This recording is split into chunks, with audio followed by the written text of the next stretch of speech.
Iran और America की जंग एक खतरनाक मरहले में दाखिल हो चुकी है क्योंकि अभी तक दोनों ममालिक की जानब से किसी किस्म का सीज़ फायर जंग बंदी जो है वो होती हुई नज़र नहीं आ रही। आज जैसा कि खबर ये सामने आई थी कि मुज्तबा अली खामनाई जो हैं इनको नए सुप्रीम लीडर का इंतखाब मिल चुका है और उनको मुंतखब कर लिया गया है। मैंने चंद दिन कबल इस हवाले से आपको बताया था और ईरानियन ज़राए के हवाले से ही बेसिकली मैंने ये डिटेल्स आपके सामने रखी थी कि आयतुल्लाह खामनाई के बाद उनके बेटे मुज्तबा अली खामनाई जो हैं वो सुप्रीम लीडर बन सकती हैं। अब चूंकि ईरान पहले अमरीकी हमलों या खतरात को देखते हुए इसका बाकायदा तौर पर ऐलान तो नहीं कर रहा था, लेकिन अब बाकायदा तौर पर इसका ऐलान भी किया जा चुका है। मुज्तबा अली खामनाई के बाद अब ईरान जो है वो फर्दर अब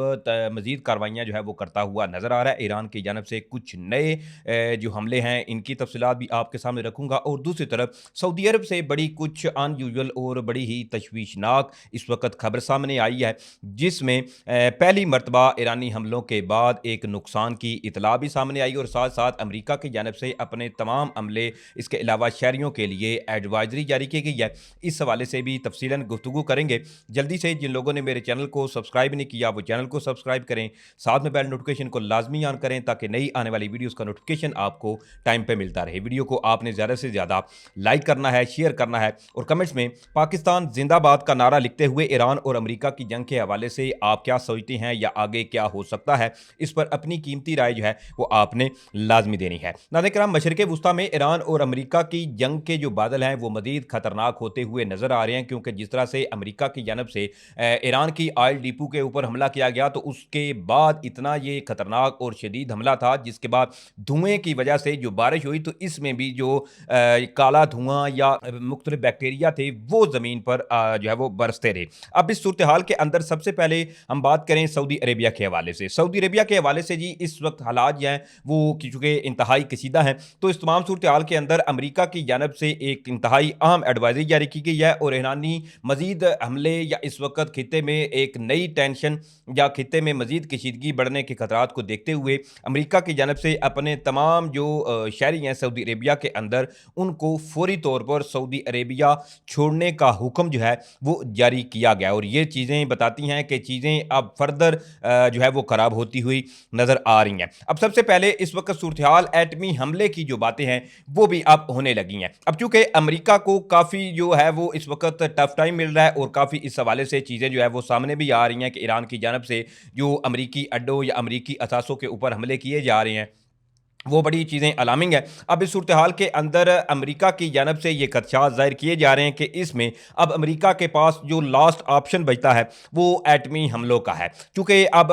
जो हिरोशिमा या नागासाकी थे इनके छोटे शहरों के ऊपर भी अमेरिका ने जो है वो उस वक्त एटमी हथियार इस्तेमाल किए थे, जिसके बाद बाकायदा तौर पर जापान जो है इन्होंने सरेंडर किया था। अब चूँकि बारहा चीज़ें इस वक्त फर्दर एस्केलेट करती हुई नज़र आ रही हैं, ईरान जो है वो सरेंडर करता हुआ नज़र नहीं आ रहा, तो ऐसे में अब ये खदशात ज़ाहिर किए जा रहे हैं कि मुमकिन तौर पर अमेरिका के अंदर जो ईरान के ऊपर एटमी हमला है इसके खदशात भी पाए जा रहे हैं। बेसिकली इसके हवाले से नजम सेठी ने बड़ी कुछ तहलका खेज खबर जो है वो रखी है, वो आपको बता देता हूँ। इसके हवाले से नजम सेठी जो है वो कहते हैं कि मेरा ख्याल है कि ये आखिरी स्ट्राइक्स हैं, अगर ईरान ने सरेंडर ना किया तो अमेरिका न्यूक्लियर पावर इस्तेमाल कर सकता है, ईरान के 2 छोटे शहर निशाना हो सकते हैं। यानी इसमें अब नजम सेठी चूँकि एक सीनियर जो है वो तजिया नगार भी हैं और काफ़ी इस तमाम सूरत हाल के ऊपर उनकी गिरफ्त भी है, तो ऐसे में उन्होंने भी ये खदशा जाहिर किया है कि हमले जो हैं वो रुकने का नाम नहीं ले रहे। एक जानब अमेरिका की जानब से हमले किए जा रहे हैं तो वहीं रिटेलिएट करते हुए ईरान जो है वो वापसी हमले कर रहा है। अब इसमें ये खदशात जाहिर किए जा रहे हैं कि अमेरिका जो है वो ईरान के 2 छोटे शहरों के ऊपर कोई ऐसी कार्रवाई कर सकता है। अब साथ ही नजम सेठी ने मजीद ये भी कहा कि आपने देखा होगा कि जैसे अमेरिका ने जापान में हिरोशिमा और नागासाकी के ऊपर बम मारे थे। बहरहाल ये अब तजिया है नजम सेठी का, अब इसमें कोई कंफर्म या इस हवाले से तो अभी तक चीज़ें नहीं हैं, ये एक उनका एनालिसिस था जो उन्होंने इस सूरत हाल के ऊपर जो इस वक्त अमेरिका या ईरान के दरमियान जंग की सूरत हाल है इस पर उन्होंने अपना एक एनालिसिस दिया है। अब बात करें हम सऊदी अरेबिया के हवाले से, तो सऊदी अरेबिया के ऊपर जो हमलों का सिलसिला है वो नाज़रीन कराम अभी भी रुकने का नाम नहीं ले रहा। कल जैसे कि सऊदी अरेबिया की जानब से बिल्कुल क्लियर वार्निंग भी ईरान को जारी की गई थी कि वो अगर अगर कोई एक आध हमला और हुआ तो इसमें बराह रास्त सऊदी अरेबिया अब मुदाखलत करेगा और रिटेलिएट करेगा ईरान के खिलाफ। अब चीज़ें इस वक्त भी इंतहाई नाज़रीन किराम खतरनाक हैं। तो ऐसे में अब खबर ये सामने आई है कि एक बार फिर से जो सऊदी अरेबिया का शहर है अल खरज, वहाँ पर अल अरेबिया ने इस हवाले से बेसिकली ये खबर ब्रेक की है कि ईरान की जानब से मिसाइल दागा गया था, जिसने जाकर जो रेजिडेंशियल एरिया था इसको हिट किया, जिसके नतीजे में 2 लोग जो हैं, एक तो इनके मारे जाने की खबर सामने आई है और साथ साथ इस हमले के बाद 12 जो शहरी थे वो इसमें जख्मी हुए हैं। अब इसमें कुछ जो ज़राए हैं वो ये कह रहे हैं कि इसमें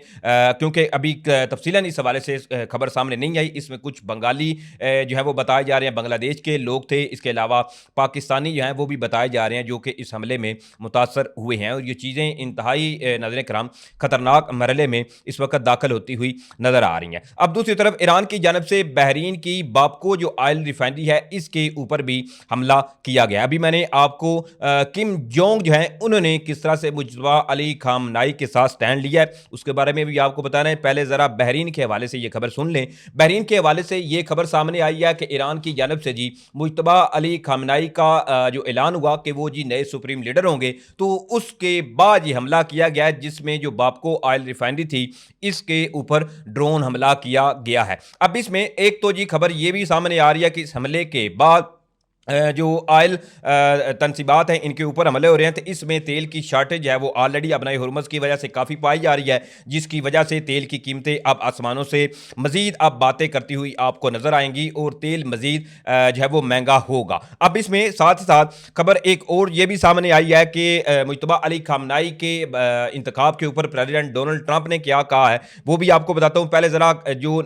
किम जोंग के हवाले से खबर है वो आपके सामने रख देता हूँ। इसके हवाले से चूंकि मुजतबा अली खामनाई जो है बाकायदा तौर पर ऐलान हो चुका है कि वो नए सुप्रीम लीडर हैं, तो ऐसे में किम जोंग जो है उनकी जानब से एक बड़ी स्टेटमेंट जो है वो सामने आ रही है। अब इसमें ईरान और अमेरिका के दरमियान मशरिक़ वुस्ता में कशीदगी की सूरत हाल के ऊपर नॉर्थ कोरिया के जो लीडर हैं किम जोंग, उन्होंने एक तो सबसे पहले मुजतबा अली खामनाई को नए सुप्रीम लीडर मुंतखब होने पर मुबारकबाद दी है और साथ ही साथ उन्होंने ये पैगाम भी दिया है कि जिस तरह से आपके वालिद जो हैं वो अमेरिका या अमेरिका के इत्तेहादियों के खिलाफ लड़ रहे थे या जिस बहादुरी से वो लड़े हैं, आपने इसी तरह इनका जो है इनके साथ आपने लड़ना है और बहादुरी से आपने इनका जवाब देना है। अब ये किम जोंग की जो स्टेटमेंट है वो एक चीज जाहिर करती है कि नॉर्थ कोरिया जो है वो बाकायदा तौर पर ईरान की जो है वो बैक पे खड़ा है और मुजतबा अली खामनाई को बाकायदा तौर पर किम जोंग की जानब से जो थपकी मिली है। अब इसमें पोजीशन चूंकि अलायंस के हिसाब से देखें तो बड़ी ये चीजें मैंने रखती हैं कि कौन सा मुल्क क्या है वो आपकी बैक पे है और कौन सा मुल्क जो है वो आपके खिलाफ है। अब दूसरी तरफ प्रेसिडेंट डोनाल्ड ट्रंप की स्टेटमेंट आपके सामने रख देता हूं इसके हवाले से। एक तो जी खबर ये सामने आई कि प्रेसिडेंट डोनाल्ड ट्रंप से जब उनका इंटरव्यू हुआ तो इसमें मुजतबा अली खामनाई जो है इनके ईरान के जो नए सुप्रीम लीडर मुंतखब होने के बाद इनसे पूछा गया कि आप इस पर क्या कहते हैं, आपका क्या ख्याल है। तो इस पर डोनाल्ड ट्रंप ने कहा कि देखेंगे क्या होता है, जंग खत्म करने का फैसला जो है वो नेतन्याहू के साथ इत्फाक राय से करेंगे। इनकी नेतन्याहू से बातचीत हुई है, फैसला दुरुस्त जो वक्त है इस पर करेंगे। दूसरी जानब जो डोनाल्ड ट्रंप के साथी हैं सेनेटर लिंडसे ग्राहम, उन्होंने एक बार फिर से मुजतबा अली खामनाई की इंतखाब के बाद इनको धमकी लगाई है कि इनका भी वो वही अशर करेंगे जो इनके वालिद सुप्रीम लीडर आयतुल्लाह खामेनेई का किया गया है। अब ये खबर जो है वो सामने आई है। अब इसके साथ साथ इस वक्त जो सूरत हाल है ईरान और अमेरिका के दरमियान जंग की वजह से, तो इसमें पेट्रोलियम मसनूआत की कीमतों के बायस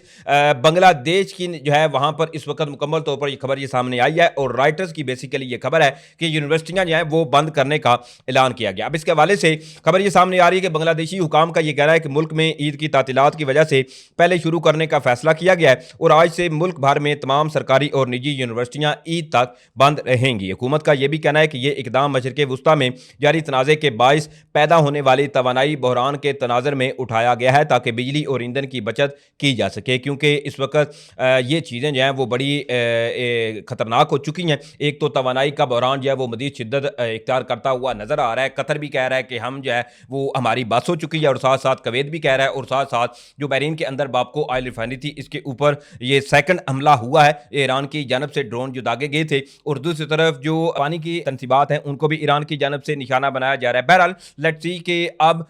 चीज़ें जो हैं वो मुज़ाकरात की जानिब आती हैं या नहीं आती, या कशीदगी कुछ नया रुख जो है वो इख्तियार करती है, ये तो यकीनी तौर पर आने वाले वक्त में पता चलेगा। उम्मीद करूँगा आप लोगों को वीडियो अच्छी लगी होगी। अगर वीडियो अच्छी लगी है तो भाई के चैनल को सपोर्ट करें, चैनल को सब्सक्राइब करिए, साथ में बेल नोटिफिकेशन को लाजमी ऑन करें ताकि नई आने वाली वीडियोस का नोटिफिकेशन आपको टाइम पे मिलता रहे। वीडियो को ज़्यादा से ज़्यादा आपने लाइक करना है, शेयर करना है और कमेंट्स में अपनी आरा का इजहार भी ज़रूर करना है। मुझे इजाज़त दें, इंशाल्लाह फिर मिलेंगे। पाकिस्तान जिंदाबाद।